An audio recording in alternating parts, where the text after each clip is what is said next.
Hey there, welcome or welcome back to my channel, String Things by Mel. My name is Melissa. I'm a stay-at-home mom living in Vancouver, Canada. And on my channel, I chat and share everything about my knitting hobby. Today, I am pumped, guys. I am beyond excited to be sitting down and finally chatting and sharing about Glo Fiber Festival. So if you are unaware of Glo Fiber Festival, this was the first year it's ever been held. It was in the Seattle area and it was August 4th to 6th. And I'm wearing some of the merch from it. I purchased the sweatshirt from there in size small. I feel like on the Saturday morning, I was one of the first people to buy the sweatshirt, and thankfully, the people working that booth I was initially going to buy a size extra small, and they thought, no, you're here, just try it on real quick. I said, there's so many people behind me though. But I'm grateful that they told me to try it on. And then being the awkward person I am, I turned around to all the people. I was like, size small, just for reference. Anyways, so it's just going to be a little casual sit down, share what happened that weekend. I purchased yarn not only at Flock, but I also visited a local yarn shop while I was there. So, okay, let's get into it. So the event or the festival started on Friday. I did not have tickets or a ticket for the Friday evening, but didn't plan to, but I did have a weekend pass for Saturday, Sunday. I traveled with Sarah, who goes by Noelle Knits on Instagram, and Lauren, who is Crescent Knits. So Sarah and Lauren were already friends and know each other prior to this festival. And I had dinner with Lauren and Sarah just once before this. Sarah, I know, I've been test knitting for her. She's about to have her 4th testing call. But so Sarah and Lauren are new knitting mom friends for me. So it was very exciting to make new friends and have friends for this trip, because that really made the experience just so special and a real like mom's getaway. So we left Friday afternoon, arrived Friday evening, and then just kind of settled in. And we were checking Instagram relatively often just to see what should we check out while we're there, what do people have in their booths. And Lauren saw that there was quite a big lineup for the Friday evening. And so we decided, okay, we should try to get there early just in case the lineup builds. And we decided to show up at 9 o'clock on Saturday morning. The event opened at 10, and that was good timing. We weren't actually that far back, like we were pretty close to the front, and we brought knitting with us, of course, so we were able to knit in the lineup while we were waiting and just chat with the lovely ladies that were around us in the lineup as well. We were prepared. We looked ahead of time at a place to go grab coffee and breakfast.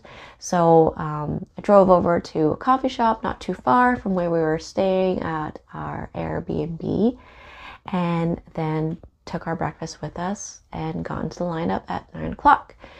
And I heard that the people that were in the front were there as early as 4:30 in the morning. So yeah. Unfortunately, it did start to rain a little bit in the lineup, and because I was just having fun socializing and knitting, I did not really take out my camera. Well, one, because I didn't want it to get wet in the rain, and two, because I was having fun chatting and knitting while I was in the lineup. Now, 10 o'clock, we are led into the venue space, and it felt kind of chaotic. Just busy, not chaotic as in it was out of control, but it was busy. And so our plan of action, we decided prior that, okay, first we are going to the merch booth. And then second, Sarah and Lauren really wanted to get those handmade flock mugs with the cute little sheep, and it says like flock on it. They got the last mugs. So anyone who's went there and did not get to take a physical mug home because I think you could do a pre-order of it. I'm sorry, my friends got them.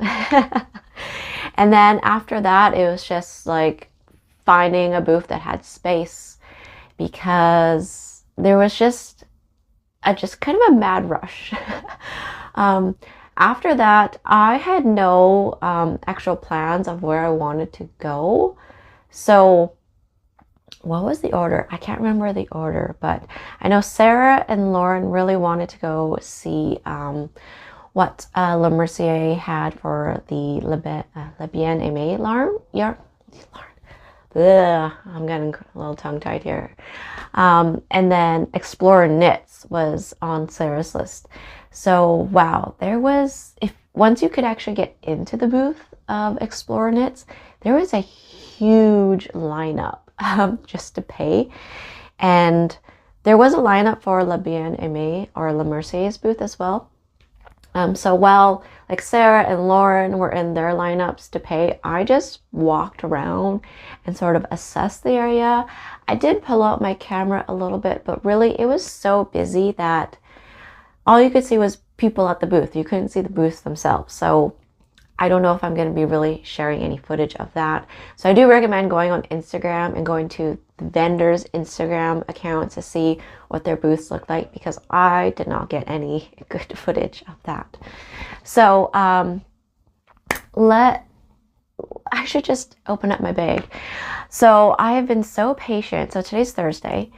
I got home on Sunday, late evening, and I have not opened my bag, well, other than taking this sweatshirt out to put it on for today's video. I have not opened this bag since. And picking it up, I thought, this feels heavier than I remember. Like, what's in here? So I didn't buy too much because I do have Knit City coming up, and there wasn't anything that I absolutely needed to buy. I already have quite a number of projects in my queue with yarn assigned, so I didn't want to get too crazy. I also don't have any space in my yarn locker for new yarn, so just was trying to be mindful of that as well. So here's my bag. I did buy the flock bag as well. I also bought one of their drawstring bags in terms of the flock merchandise. So the sweatshirt was $36 US, tote bag $34 US, and the drawstring bag, if I remember correctly, was $10. That was the one item that I didn't get a receipt for because I just thought didn't need it. So that's about $120 Canadian just on flock merchandise. The flock bag is really nice. It feels very sturdy. It's quite tall, big. It's got a zipper closure, and it does have one big pocket inside, which is really nice. So the one booth that I really wanted to visit was Hello Lavender. I was just excited to see her stitch markers in person. It was her first time, and her husband's first time in the Seattle area. I don't even know if I can say West Coast, but it was their first time in Seattle. And I did buy a set of stitch markers from them. And I didn't buy the flock ones, but I bought, I don't know what these ones were called. But here, so it's got like the 3 flowers, which are totally like, these are kind of like colors in my color palette right now. And one of the larger ones, I'm twisting this funny. There we go. But yes, very pretty. This set was $25 Canadian. So after tax and exchange, did I say 25 Canadian? No, that's $25 US. So $37 Canadian for this set. I think it's just really cool. Like, I can't believe because I've seen pictures of her on Instagram, but these are all handmade. Like, I can see her fingerprints on a couple of these. Yeah, very excited to have some special markers. I used to not be a person that liked little stitch markers like this. I usually just use the plain cocoa knit ones.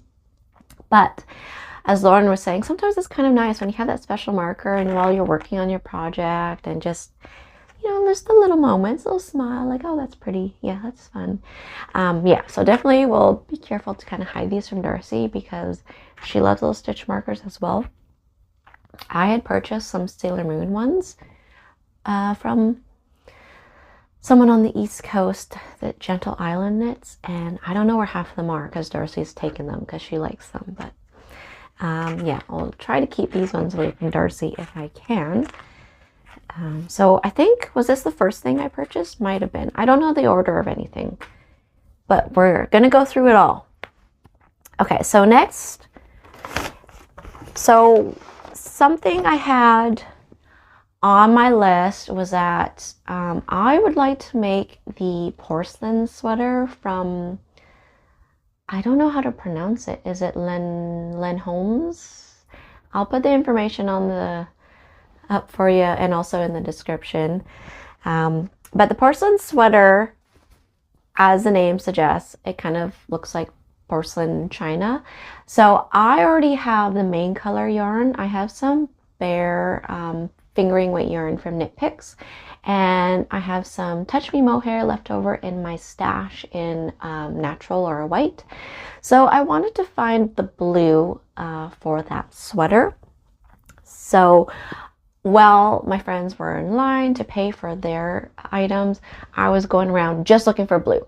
Not to get distracted by anything else. I just was going through. Do they have blue? No. Next week. Blue? Okay, this one. And I think I nailed the right kind of blue. So I didn't want anything that was too bright. I wanted almost like that old China look blue, kind of like how the sample looks.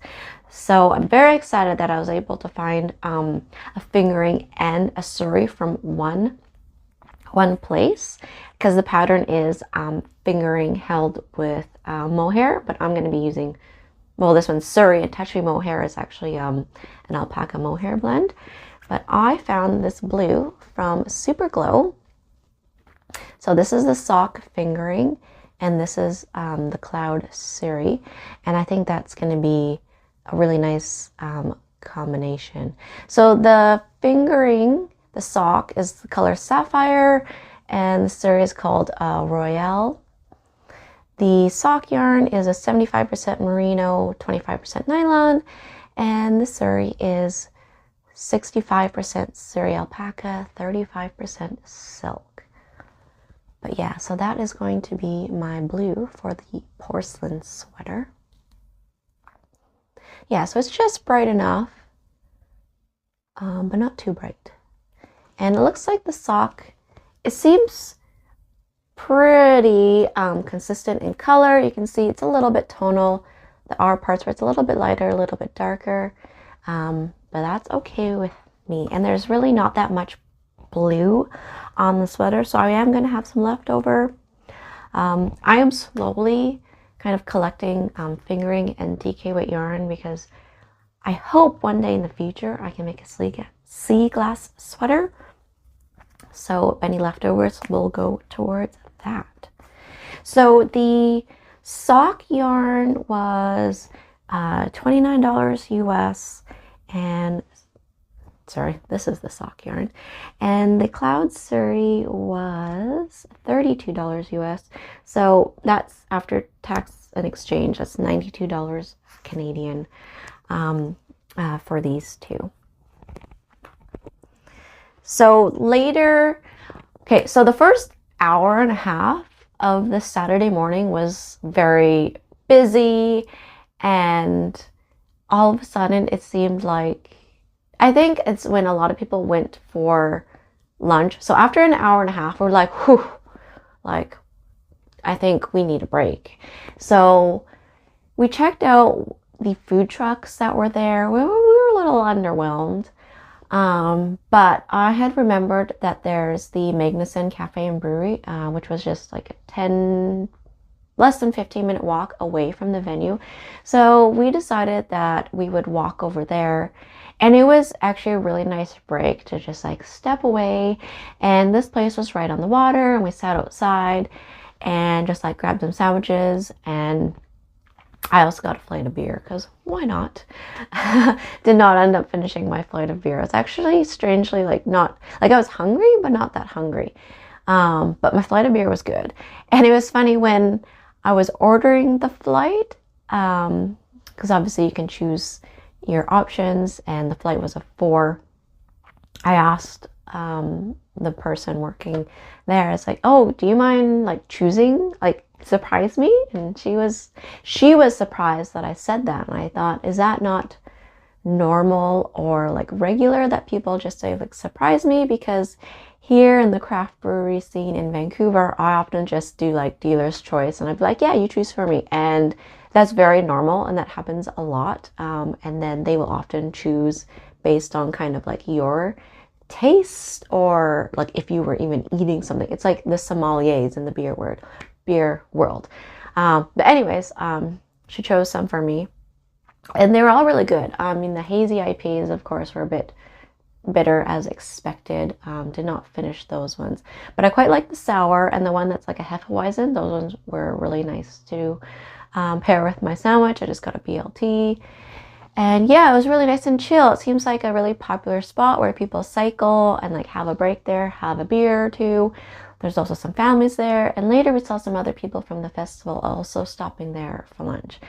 And then when we went back, refreshed, it was quite like quiet. There was like a lot of breathing room and walking space at the venue. So, and then I could really see what the space looked like. I don't remember if I actually did take out my camera again or not, but there was much smaller lineups at places there too. So it's either people all left for lunch or people just left. So we went back to the Le Mercier booth. Le Mercier are like the hosts, the people that put on the festival, by the way. Their shop is on Bainbridge Island, and we considered going there, but just like timing and like getting on the ferry and all that, we just thought that's something we could do on a future trip, perhaps. But I decided to check out the La Bien Aimée yarn for myself because I'd never seen it in person. And yeah, since it was much calmer and I could stand at the table and look at the options a little bit longer without feeling like I was like taking up too much time. But I got some fingering weight yarn. This is the Merino twist in the color clay. It's 75% superwash merino, 25% nylon, 100 grams each. So I have 200 grams here. And I bought this with the intention of making another camisole number 9. So I've already made one camisole number 9. And for me, it's a really easy wearing tank top, something that can be worn year round, because obviously in the summer you can just wear it on its own, but in the winter you can layer it. And I don't have any sort of like pinky tones in my closet, and it's a color that I've been wanting to add but wasn't quite sure. And then I saw this one, and especially with the number name like clay, how it runs a little bit more brown, I thought this would be good for me. Hopefully it's okay for when I get a bit more pale again in the winter. Like my face actually doesn't change too much because I do wear a lot of sunscreen on my face when I go out, but if you saw my shoulders, like my shoulders are dark. So this definitely looks good with my tan skin. Yeah, and then the color is again looks pretty consistent, runs a little bit tonal. I don't even think I will even try to alternate the skeins. I think I'll just knit it like as is. It's not a variegated yarn, so I think it'll be fine. I don't expect like pooling with something like this. So these were $34.95 each.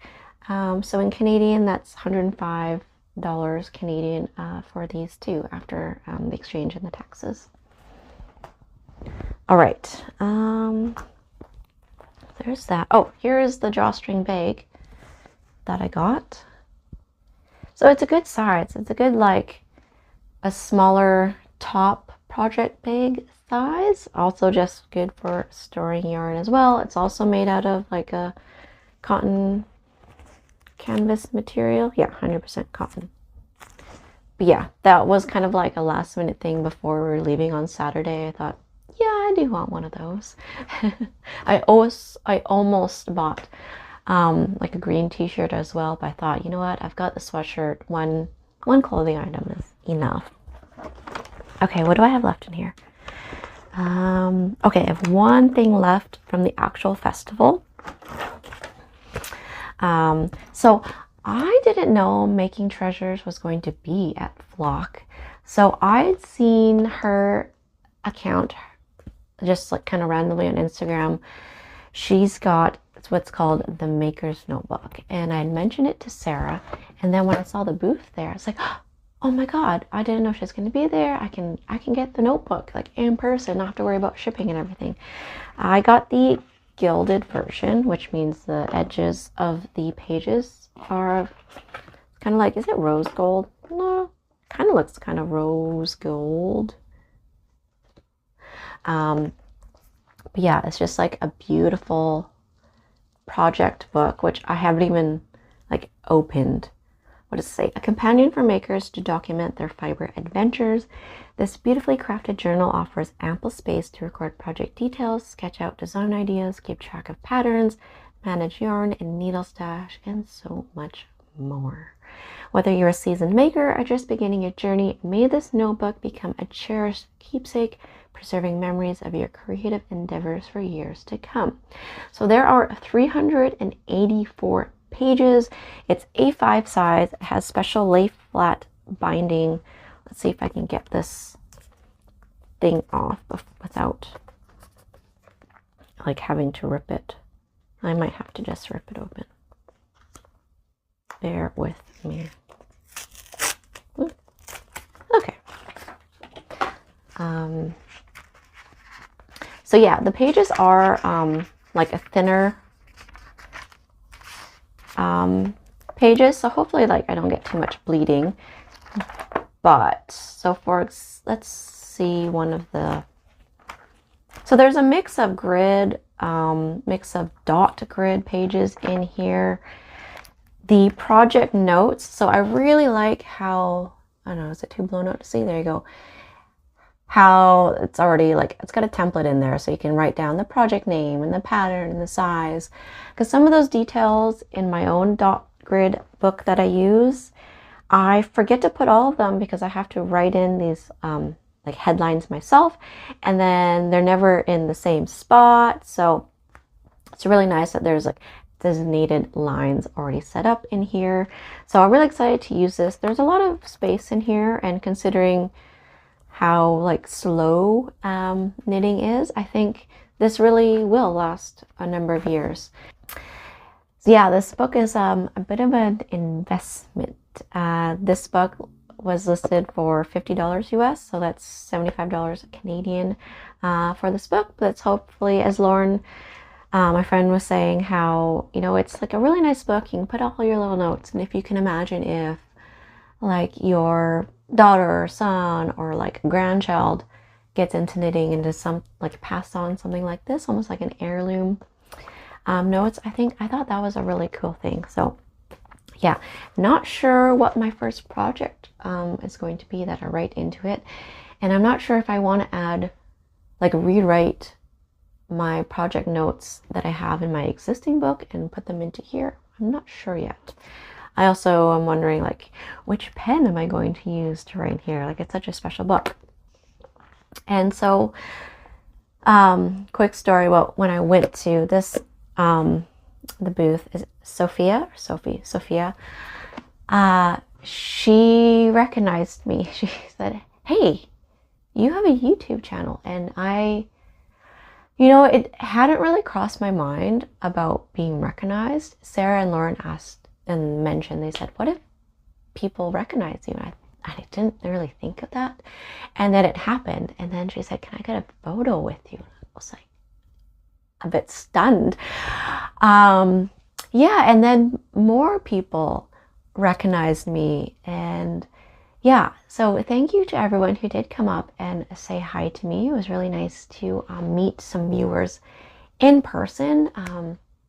Because yeah, going into it, I didn't think about will people recognize me? It's more of a what if people recognize me? What do I say? What do I do? I'm really socially awkward.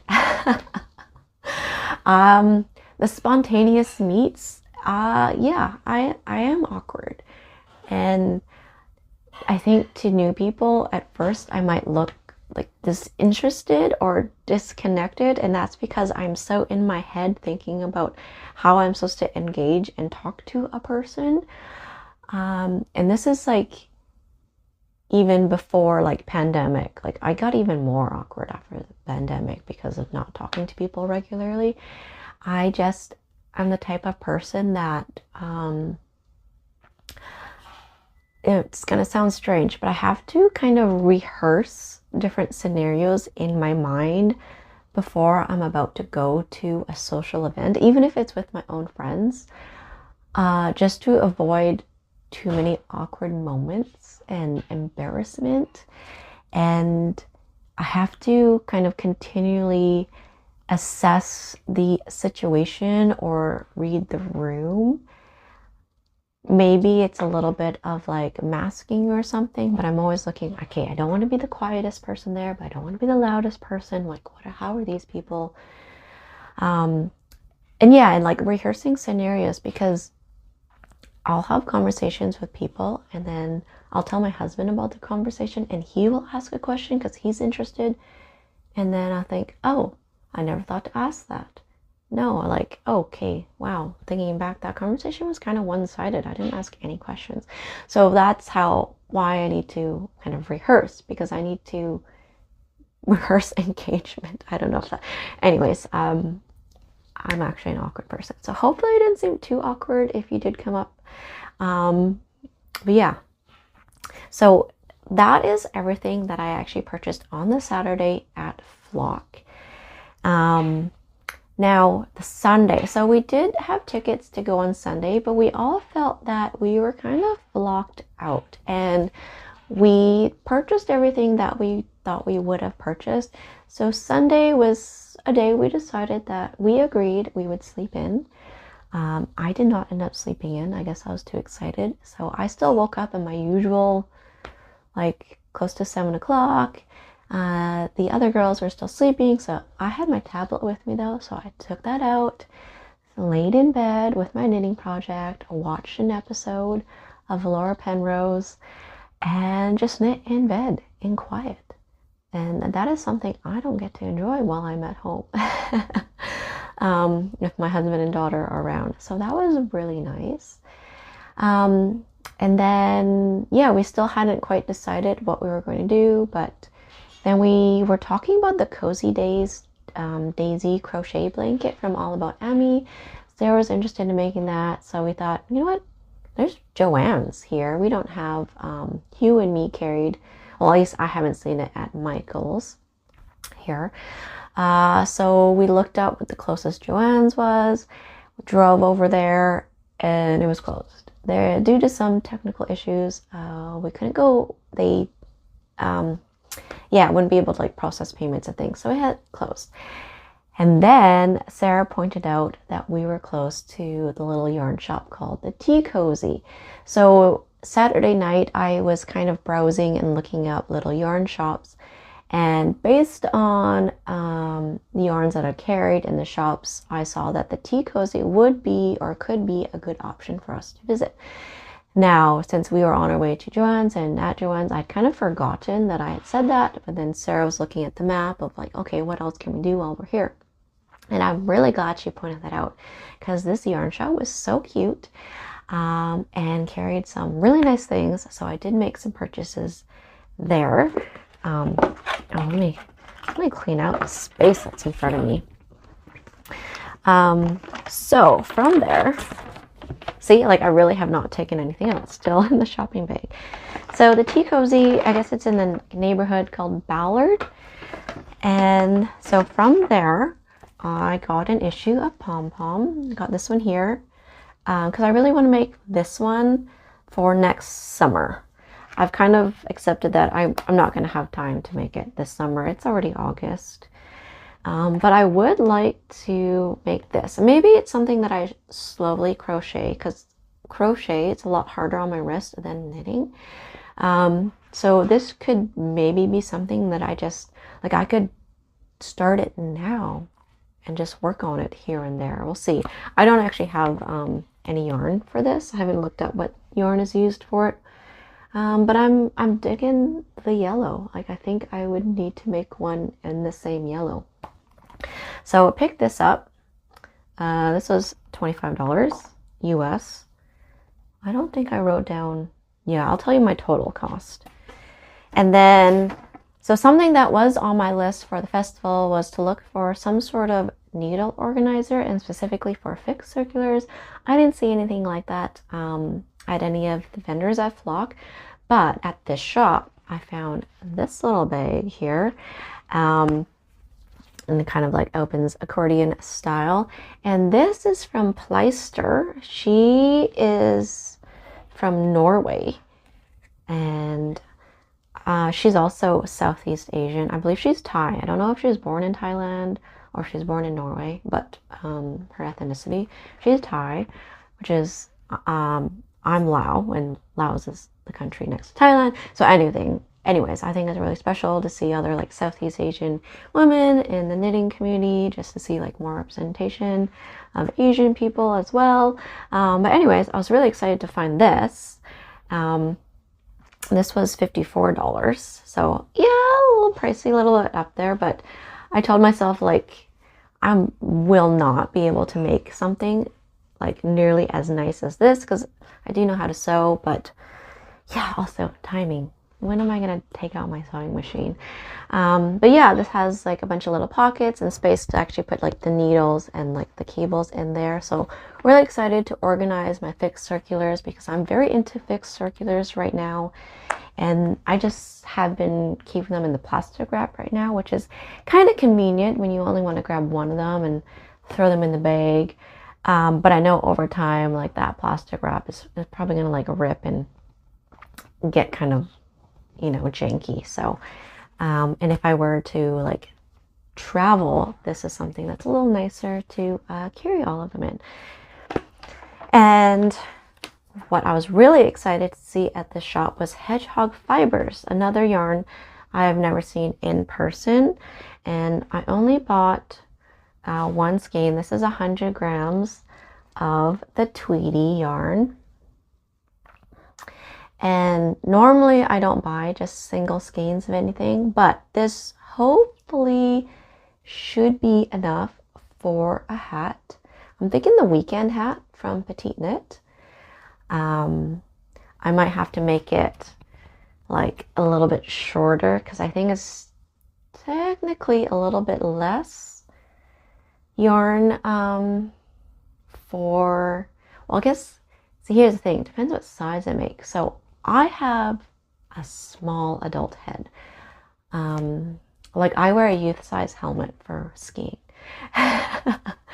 So I'm debating whether do I make the size small adult or the largest child size. Actually, if I look at the measurement there, is actually my head measurement. So I might be making a child size hat. We'll see. Or maybe I'll knit a slightly looser gauge as well, so that I can get more hat out of it. But yeah, this is destined to be a hat. I think hopefully I think it's like a good contrast with my hair color, or maybe Darcy will steal it because she'll like it. But again, I have a small head, so I can just make one size and Darcy will fit it too. Yeah, so my total from the Tea Cozy for these three items was $160 Canadian. Yeah, so I spent a little bit more than I anticipated for the weekend. So my grand total of yarny goodness is $594. It's only about 100 more than I thought. I kind of just like ballpark thought, maybe 500, and that's without a kind of like assessing and counting out skeins and all that. I just like put out a number there. But yeah, I'm not upset with that number. I'm actually impressed that it's not more. And the funny thing, when we drove back home and you have to declare the value of goods to the border guard, and I said the number. Well, he asked, he's like, oh yeah, what were you guys doing? I'm like, oh, we were in Seattle for a yarn festival. And he goes, sorry, what? I said, a yarn festival. And he's like, okay, there's been a few other people mentioning like going down to buy yarn. And then he asked a total more vehicle total. And he's like, and that's for yarn? Yeah. Huh. So yarn's not a cheap thing. Okay. I was like, no. He's like, I'm going to have to look into this more. But yeah, if you don't know about the cost of like indie dye yarn, it can come as a shock, and it was a little bit of a shock for me when I first my first festival. So Flock is my second festival ever that I've gone to. Knit City last year was my first time, and that's when I kind of was like, oh, that this is how much hand dyed yarn costs. But now that I've been knitting long enough, it's like, yeah, I know, and I appreciate it. I have appreciation for it. You don't have to use hand dyed yarn for everything. I still use commercial yarn as well, but yeah. So final thoughts on Flock. I think it was successful enough that they will be hosting another one. There are some things or some areas that they can improve upon. I just don't think they realized how popular it was going to be. Like when we first went to the merch booth, there was no sort of like queue line set up, and they did bring out some of that later on. They put out some tables that people could eat at for the food trucks. Hopefully there's more food truck options next year, because there were 3, and then there was one for coffee beverages. And when we got our coffee, we didn't have to wait too long, but it would be nice to see a little bit more variety. I didn't hear of any issues of like getting in and out of the festival, because I know they were worried. There was some confusion about people who had already bought tickets, and then if you didn't have a ticket, you'd have to wait till noon and buy a ticket then. But I didn't see any people waiting outside. I don't think there was any capacity issues in that way, but let me know in the comments if you did hear of any of that. But yeah, but we were able to go in and out pretty easily on the Saturday.